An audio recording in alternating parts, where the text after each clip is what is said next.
শহীদ স্মৃতি পরিবারের সহ সভাপতি জনাব আবুল হাসান।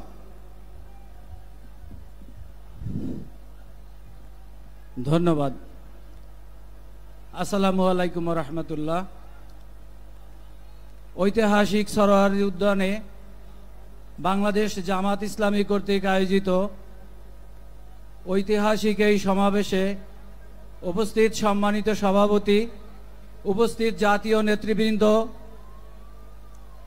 এবং দেশের প্রত্যন্ত অঞ্চল থেকে আগত প্রিয় ভাইয়েরা, প্রিয় সাংবাদিক ভাইয়েরা, আসসালামু আলাইকুম। আমি শহীদ শাহরিয়ার হাসান আলভির বাবা। আমার ছেলে গত আগস্টের 4 তারিখ মিরপুর 10 নম্বরে গুলিবিদ্ধ হয়ে শহীদ হয়েছিলেন। অত্যন্ত দুঃখের বিষয়, আজকে 1 বছর অতিবাহিত হয়ে গেল, আমরা এখনো পর্যন্ত বিচারের নিম্নতম কিছু দেখতে পাচ্ছি না। বিচারের নামে আমাদের সাথে প্রহসন করা হচ্ছে, বিচারের নামে তালবাহনা করা হচ্ছে। আজকে যে 2000 মায়ের সন্তান জীবন দিয়েছে এই দেশের জন্য এবং 25,000-এরও অধিক সন্তানেরা যারা পঙ্গুত্ব বরণ করেছে তাদের রক্তের বিনিময়ে আমাদের এই সরকার, আমরা বলি আমাদের সরকার। অথচ দেখেন জুলাই প্রক্লামেশন নিয়ে কি ধরনের তালবাহনা শুরু করেছে। আজকে জুলাই প্রক্লামেশন দেওয়ার জন্য কেন 1 বছর লাগবে?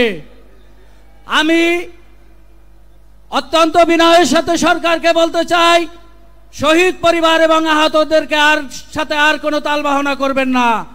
আপনারা জুলাই মাসের মধ্যেই জুলাই সনদ ঘোষণা করবেন। আর যে 2000 মায়ের সন্তান দেশের জন্য আজকে জীবন দিল, আপনারা তাদের বিচার, দ্রুত তাদের বিচার করুন। বিচার নিয়ে আমাদের সাথে কোনো তালবাহনা করবেন না। আপনারা দেখতেছেন বিভিন্ন রাজনৈতিক দল আজকে ফ্যাসিবাদীর দোসরদেরকে তাদেরকে আজকে তারা পুনর্বাসন করতেছে। আমরা মামলা করেছি, পুলিশ এখনো আসামি গ্রেফতার করে না। হাসিনার আমলে যে পুলিশ নিয়োগপ্রাপ্ত ছিল, যারা চাকরিতে ছিল, তারা এখনো পর্যন্ত তারা চাকরি করতেছে।